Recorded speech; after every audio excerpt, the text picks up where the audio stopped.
जय माँ तुलसी। हरे कृष्णा। प्रिय भक्तों, आज ज्येष्ठ मास की कृष्ण पक्षी एकादशी तिथि है और आज अपरा एकादशी के पारण का दिन है।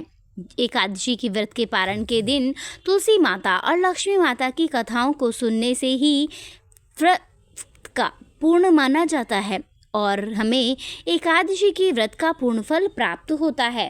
तो आइए पूरे शक्ति और भक्ति भाव से दुर्लभ और पौराणिक कथाओं का रसपान करते हैं। तो एक बार सभी भक्तजन प्रेम से बोलिए, गौरी पुत्र गणेश भगवान की जय। बोलिए तुलसी शालिग्राम भगवान की जय। एक बार एक गांव में एक बुजुर्ग महिला रहा करती थी। वह प्रतिदिन पूजा पाठ किया करती थी। वह रोज तुलसी माँ की पूजा करती थी और वह बुजुर्ग महिला रोज तुलसी माता से कहती है, तुलसी माँ तुम मुझे बहू दे, पीताम्बर की धोती दे, मीठा मीठा घास दे, वैकुंठ में वास दे, चटक की चाल दे, पटक की मौत दे, चंदन का काठ दे, रानी का काज दे, दाल भात का भोजन दे, 11 की मौत दे और कृष्ण जी का कांधा दे। वह बुजुर्ग महिला हर महीने तुलसी माता की रोज पूजा करती थी और उनके बिरले को रोज सींचती थी। तुलसी माता बुजुर्ग महिला की बात सुनकर धीरे धीरे सूखने लगी। तभी भगवान श्री कृष्ण ने देखा कि तुलसी माता सूख रही हैं और एक दिन भगवान श्री कृष्ण तुलसी माता जी के पास प्रकट हुए और भगवान श्री कृष्ण जी ने तुलसी माता से पूछा, तुम क्यों सूख रही हो? सभी महिलाएं तुम्हारी पूजा करती हैं और तुमको रोज सींचती हैं, लेकिन फिर भी तुम सूखती जा रही हो। इसका क्या कारण है? जिसके बाद तुलसी माता ने भगवान श्री कृष्ण जी से कहा कि हे प्रभु, एक बुजुर्ग महिला मेरे पास रोज आती है और रोज एक ही बात बोलती है कि हे तुलसी माता, सबकी दाता, मैं तेरा बेला सींचती हूँ, तुम मुझे बहू दे, पीताम्बर की धोती दे, मीठी मीठी घास दे, बैकुंठ में वास दे, चटक की चाल दे, पटक की मौत दे, चंदन का काठ दे, रानी सरसाज दे, दाल भात का भोजन दे, 11 की मौत दे और कृष्ण जी का कांधा दे। मैं उस बुजुर्ग महिला की सारी मनोकामनाएं पूरी कर सकती हूँ, लेकिन उसकी एक मनोकामना पूरी नहीं कर सकती। मैं कृष्ण जी का कंधा कहाँ से दूंगी? भगवान श्री कृष्ण जी तुलसी माता की यह बात सुनकर जोर जोर से हंसने लगे और फिर भगवान श्री कृष्ण जी ने तुलसी माता जी से कहा कि तुम चिंता मत करो, जब वह बुजुर्ग महिला की मृत्यु होगी तब मौके पर मैं और आप ही कंधा दे देंगे। आप सुबह जब वह पूजा करने आए तब कह देना कि तुम्हें सब कुछ मिल जाएगा। कुछ दिनों बाद वह वृद्ध महिला ठोकर खाकर रास्ते में गिरकर मर गई। पूरे गांव के सभी लोग आए और उस महिला को लोग धर्मात्मा मानते थे। उस तुलसी जी की डोकरी कहते थे और उसके परिवार में कोई भी नहीं था। इसलिए गांव वालों ने ही उसके अंतिम संस्कार करने की योजना बनाई और उसे नहलाकर जब वैकुंठी पर बैठाने के लिए उठाने लगे तो उसका मृत शरीर इतना भारी हो गया था कि उसे कोई नहीं उठा पाया। यह सब देखकर वहाँ के सभी लोग तरह तरह की बातें करने लगे और कहने लगे कि यह इतना पूजा पाठ करती थी, हर समय माला फेरती थी, इसलिए यह इतनी भारी हो गई है। वहीं पूरे गांव में चर्चा होने लगी कि डोकरी माई कोई भक्ति नहीं करती थी, यह छल कपट करती थी। हम जिसे धर्मात्मा समझते थे वह पापी है जो कि किसी से भी नहीं उठ पा रही है। यह इसके कर्मों की सज़ा है। इधर भगवान ने सोचा कि मेरे भक्तों की निंदा हो रही है, इसलिए भगवान ने बूढ़े ब्राह्मण का भेष धारण करके वहाँ पर आए और वहाँ पर जितने भी लोग इकट्ठे हुए थे उनसे पूछने लगे कि यहाँ पर इतनी भीड़ क्यों लगी है, जिससे लोग कहने लगे कि यह डोकरी माई मर गई है और पाप इतना था जिससे यह उठ नहीं पा रही है। सब उठाऊ थक गए हैं।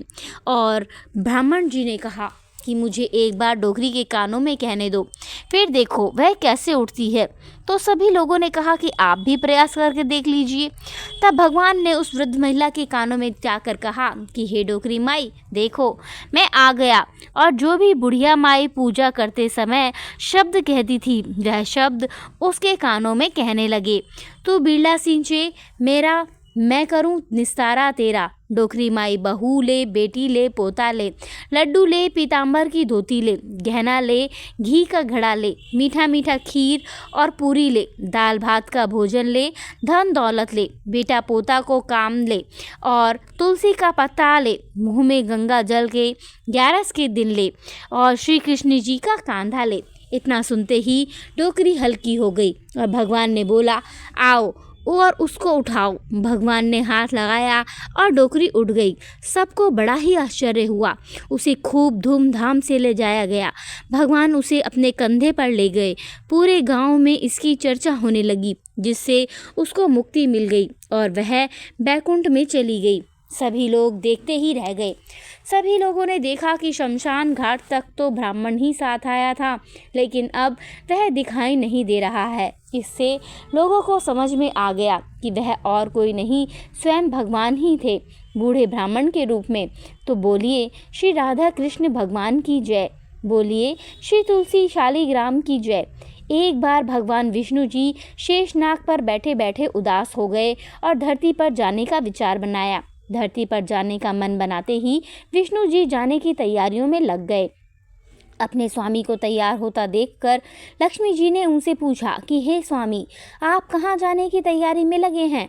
जिसके उत्तर में विष्णु जी ने कहा कि हे देवी, मैं धरती लोक पर घूमने जा रहा हूँ। यह सुनकर माता लक्ष्मी जी का भी मन धरती पर जाने का हुआ और उन्होंने श्री हरि से इसकी आज्ञा मांगी। लक्ष्मी जी की प्रार्थना करने पर भगवान विष्णु जी बोले कि आप मेरे साथ चल सकते हो, लेकिन एक शर्त पर।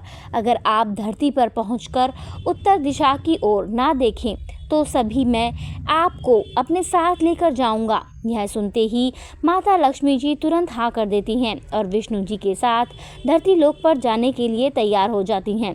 माता लक्ष्मी जी और भगवान विष्णु जी सुबह सुबह धरती पर पहुंच गए। जब वे पहुंचे तब सूर्य देवता उदय हो ही रहे थे। कुछ दिनों पहले ही बरसात हुई थी, इसलिए धरती पर चारों ओर हरियाली ही हरियाली थी। धरती बेहद ही सुंदर दिखाई दे रही थी, इसलिए माँ लक्ष्मी जी मंत्रमुग्ध होकर धरती के चारों ओर देख रही थी। माँ लक्ष्मी जी भूल गई कि पति को क्या वचन देकर साथ आई हैं। अपनी नज़र घुमाते हुए उन्होंने कब उत्तर दिशा की ओर देखा, उन्हें पता ही नहीं चला। मन ही मन में मुग्ध हुई माता लक्ष्मी जी ने जब उत्तर दिशा की ओर देखा तो उन्हें एक सुंदर बगीचा नजर आया। उस ओर से भीनी भीनी खुशबू आ रही थी। बगीचे में बहुत ही सुंदर सुंदर फूल खिले हुए थे। फूलों को देखते ही माँ लक्ष्मी बिना सोचे समझे उस खेत में चली गईं और एक सुंदर सा फूल तोड़कर ले आईं।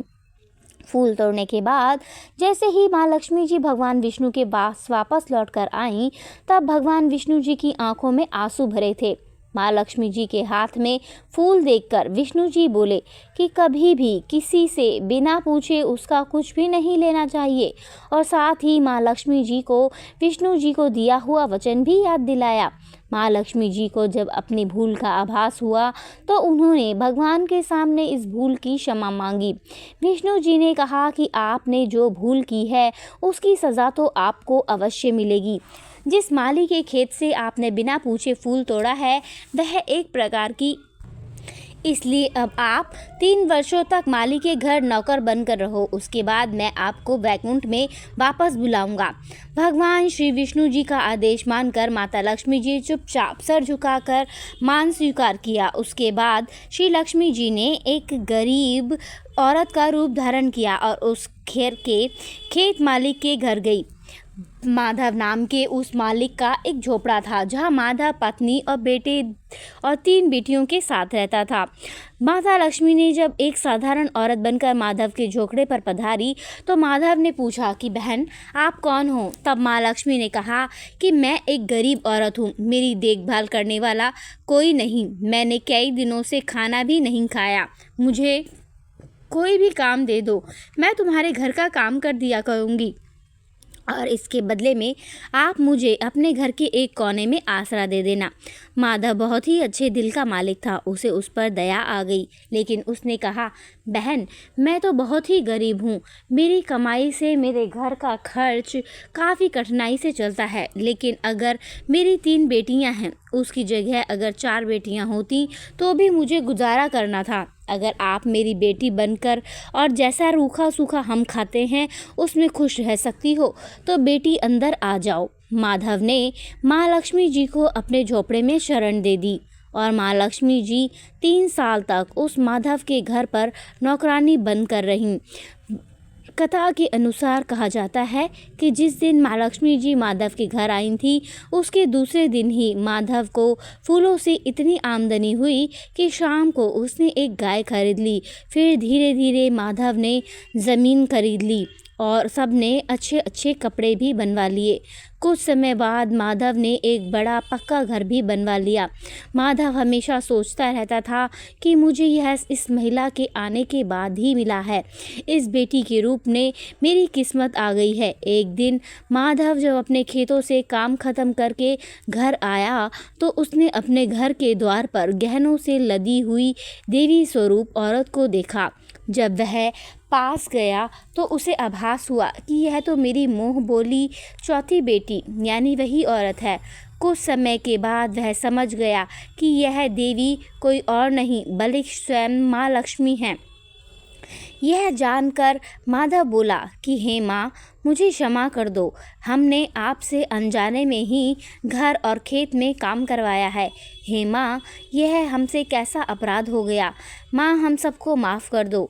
यह सुनकर माँ लक्ष्मी जी मुस्कुराईं और बोली कि हे माधव, तुम तो बहुत ही अच्छे और दयालु व्यक्ति हो। तुमने मुझे अपनी बेटी की तरह रखा, अपने परिवार का सदस्य बनाया। इसके बदले मैं तुम्हें वरदान देती हूँ कि तुम्हारे पास कभी भी खुशियों की और धन की कमी नहीं रहेगी। तुम्हें सारे सुख मिलेंगे जिसके तुम हकदार हो। इसके बाद माँ लक्ष्मी जी अपने स्वामी श्री हरि के द्वारा भेजे गए रथ में बैठकर वैकुंठ लोक चली गईं। हे माँ, मेरी नम्र विनती है कि जैसे माधव पर कृपा दृष्टि रखी वैसी ही कृपा दृष्टि हमारे समाज और देश पर भी रखना। कथा को सुनने वाले, सुनाने वाले और हुंकारा भरने वाले सभी भक्तजनों पर रखना। तो प्रेम से बोलिए लक्ष्मी नारायण भगवान की जय। आइए अब तुलसी माता की दूसरी कथा का श्रवण करते हैं। इस कथा को सुनने से एकादशी के व्रत का संपूर्ण फल मिल जाता है। तो आइए प्रसन्नचित्त मन से इस कथा को सुनते हैं। कथा के अनुसार एक कुटुंब में ननद तथा भाभी साथ में रहते थे। ननद का विवाह अभी नहीं हुआ था। वह तुलसी के पौधे की बहुत सेवा किया करती थी, लेकिन उसकी भाभी को यह सब कुछ बिल्कुल भी पसंद नहीं था। जब कभी भी उसकी भाभी को अत्यधिक गुस्सा आता तब वह उसे ताना देते हुए कहती कि जब तुम्हारा विवाह होगा तो मैं तुलसी ही बारातियों को खाने को दूंगी और तुम्हारे दहेज में भी तुलसी ही दूंगी। कुछ समय बीत जाने पर ननद का विवाह पक्का हुआ। विवाह के दिन भाभी ने अपने कहे अनुसार, मतलब जैसा कि वह हमेशा बोला करती थी, तुम्हारे विवाह में बारातियों को तुलसी ही खाने को दूंगी और दहेज में भी तुलसी ही दूंगी। तो भाभी ने सभी बारातियों के सामने तुलसी का गमला फोड़ दिया और बारातियों को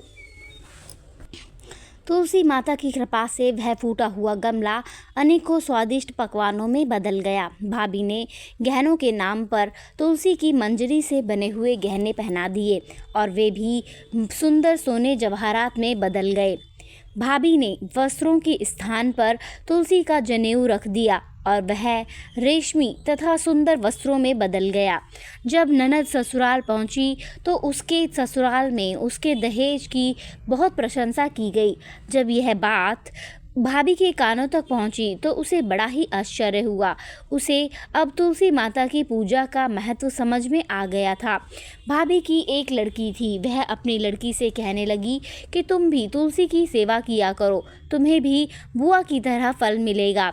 वह ज़बरदस्ती अपनी बेटी से तुलसी माता की सेवा करने को कहती, लेकिन लड़की का मन तुलसी सेवा में नहीं लगता था।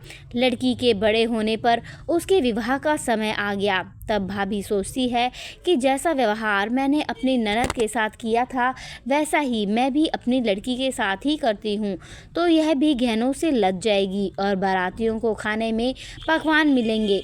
ससुराल में इसे भी बहुत इज्जत मिलेगी। यह सोचकर वह बारातियों के सामने तुलसी का गमला फोड़ देती है, लेकिन इस बार गमले की मिट्टी मिट्टी ही रही। मंजरी तथा पत्ते भी अपने रूप में ही रहे, जनेऊ भी अपना रूप नहीं बदलता है। सभी लोग तथा बारातियों द्वारा भाभी की बुराई की जाती है। लड़की के ससुराल वाले भी लड़की की बुराई करते हैं। भाभी कभी भी ननद को घर नहीं बुलाती थी। भाई को बहन की याद आती है तो भाई ने सोचा, बहुत समय हो गया, मैं अपनी बहन से मिलकर आता हूँ। उसने अपनी पत्नी से कहा और कुछ उपहार बहन के पास ले जाने की बात कही। भाभी ने थैले में ज्वार भरकर दे दिए और कहा, कुछ नहीं, तुम यही ले जाओ। बस दुखी मन से वह बहन के पास चल पड़ा। वह सारे रास्ते सोचता रहा कि कोई भाई अपनी बहन के घर ज्वार कैसे लेके जा सकता है। यह सोचकर वह एक गौशाला के पास रुका और ज्वार का थैला गाय के सामने पलट दिया। तभी गाय पालने वाले ने कहा कि आप गाय के सामने हीरे मोती तथा सोना क्यों डाल रहे हो। यह देखकर भाई को बड़ा ही आश्चर्य हुआ और उसने सभी हीरे मोती तथा सोना वापस अपने थैले में रख लिए। भाई ने सारी बात अपनी बहन को बताई और बड़ी खुशी खुशी उसने सारे हीरे मोती और जेवर अपनी बहन को दे दिए। दोनों भाई बहन एक दूसरे को देखकर अत्यंत प्रसन्न हुए। जैसी कृपा माता तुलसी ने ननद पर की थी, वैसी ही कृपा सभी पर करना। बोलिए श्री तुलसी माता शालिग्राम भगवान की जय। बोलिए श्री लक्ष्मी नारायण भगवान की जय। आइए अब तुलसी माता जी की तीसरी कथा सुनते हैं। इस कथा को पूरा सुनने से सभी मनोकामनाएं पूर्ण हो जाती हैं। सावणी मुनि की पुत्री तुलसी अपूर्व सुंदरी थी। उनकी इच्छा थी कि उनका विवाह भगवान नारायण के साथ हो। इसके लिए उन्होंने नारायण पर्वत की घाटी में स्थित बद्री वन में घोर तपस्या की। दीर्घकाल तक तपस्या के उपरांत ब्रह्मा जी ने प्रसन्न होकर दर्शन दिए और वर मांगने को कहा। तुलसी जी ने कहा कि हे सृष्टिकर्ता, हे ब्रह्मदेव, आप अंतर्यामी हैं, आपके मन की बात जानते हैं। फिर भी मैं अपनी इच्छा आपसे बताती हूँ। मैं चाहती हूँ कि भगवान श्री नारायण मुझे पति रूप में मिलें। ब्रह्मा जी ने कहा, तुम्हारा अभीष्ट तुम्हें अवश्य मिलेगा। अपने पूर्व जन्म में किसी अपराध के कारण तुम्हें श्राप मिला है। इसी कारण भगवान श्री नारायण के एक पार्षद को भी दानव कुल में जन्म लेने का श्राप मिला है। दानव कुल में जन्म लेने के बाद भी उसमें नारायण का अंश विद्यमान रहेगा। इसलिए इस जन्म में पूर्व जन्म के पाप के शमन के लिए संपूर्ण नारायण तो नहीं मिलेंगे, लेकिन नारायण के अंश से युक्त दानव कुल में जन्मे उस श्रापग्रस्त पार्षद से तुम्हारा विवाह होगा। श्राप मुक्त होने पर भगवान श्री नारायण सदा सर्वदा के लिए तुम्हारे पति हो जाएंगे। तुलसी जी ने ब्रह्मा जी के इस वरदान को स्वीकार कर लिया, क्योंकि मानव कुल में जन्म के कारण उस मायावी भोग को तो भोगना ही था। तुलसी जी बद्री वन में रहने लगी। नारायण का वह पार श्रद्धावन कुल में जलंधर के नाम से पैदा हुआ। कुछ दिनों बाद वह भ्रमण करता हुआ बद्री वन में आया। यहाँ तुलसी को देखते ही वह उस पर मंत्रमुग्ध हो गया और तुलसी के सामने उसने अपने विवाह का प्रस्ताव रखा। उसने तुलसी जी से विवाह करने की इच्छा प्रकट की। इतने में ही महाब्रह्म जी भी वहाँ आ गए और तुलसी से कहा, तुलसी, जलंधर को देखो, कैसा देवोपम उसका स्वरूप है। दानव कुल में जन्म लेने के बाद भी लगता है जैसे इसके शरीर में नारायण का वास हो। तुम प्रस्ताव को सहर्ष स्वीकार कर लो। तुलसी को भी लगा कि उसकी तपस्या पूर्ण हुई, उसे इच्छित फल मिला है। जलंधर के साथ उसका गंधर्व विवाह हो गया और वह जलंधर के साथ उसके महल में पत्नी बनकर आ गई। जलंधर ने अपनी परम सुंदरी सती साथ भी पत्नी को तुलसी के साथ बहुत दिनों तक राज्य किया। उसने राज्य का इतना विस्तार किया कि देवलोक तक उसके अधिकार में आ गया।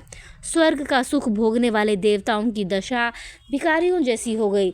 जलंधर किसी को कष्ट नहीं देता था, पर अधिकार और राज्य छिन जाने से सारे देवता मिलकर ब्रह्मा, विष्णु और शिव जी की सभा में गए और अपनी विपत्ति सुनाई। ब्रह्मा जी ने कहा, तुलसी परम साध्वी है, उसका विवाह जलंधर से मैंने ही कराया था।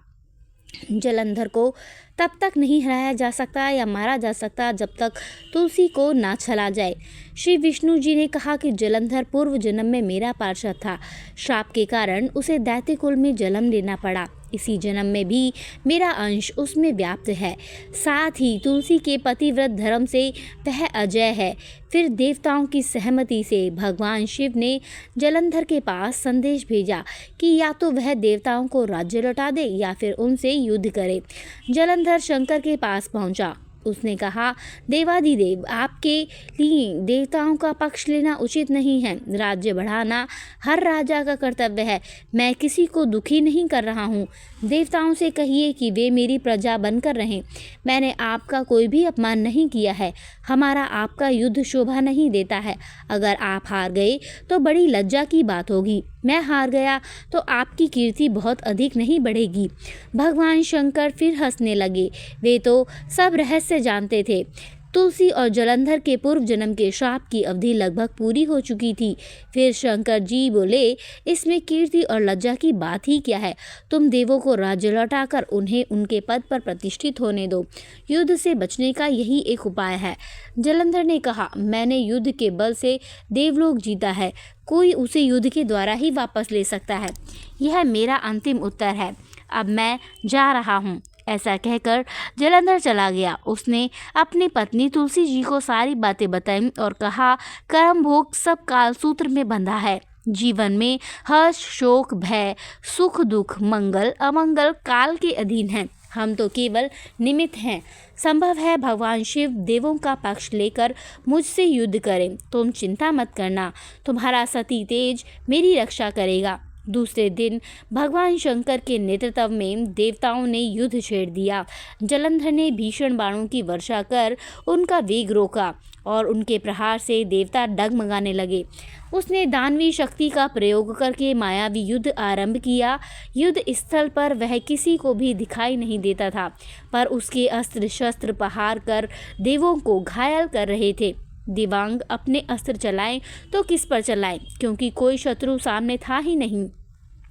कई दिनों तक इस तरह भयंकर युद्ध चला। जलंधर पराजित नहीं हुआ। तब शिव जी ने विष्णु से कहा, विष्णु, कुछ तो उपाय करो, अन्यथा मेरा तो सारा यश मिट्टी में मिल जाएगा। विष्णु जी ने सोचा, बल से तो जलंधर को हराया नहीं जा सकता, इसलिए छल का सहारा लेना ही पड़ेगा। उन्होंने तुरंत अपना स्वरूप जलंधर जैसा बनाया और अस्त्र शस्त्र से सुसज्जित होकर तुलसी जी के पास जा पहुँचे। बोले, प्रिय, मैं युद्ध जीत गया। सारे देवता भगवान शंकर समेत हार गए। इस खुशी में आओ, मैं तुम्हें अपने अंग से लगा लूं। पति को प्रत्यक्ष खड़ा देखकर तथा विजय का समाचार सुनकर वह दौड़कर मायावती जलंधर के गले से लिपट गई। इस प्रकार पति पत्नी दोनों ने आलिंगन होकर खूब खुशी मनाई। पर पुरुष के साथ इस प्रकार व्यवहार से उसका सती तेज नष्ट हो गया।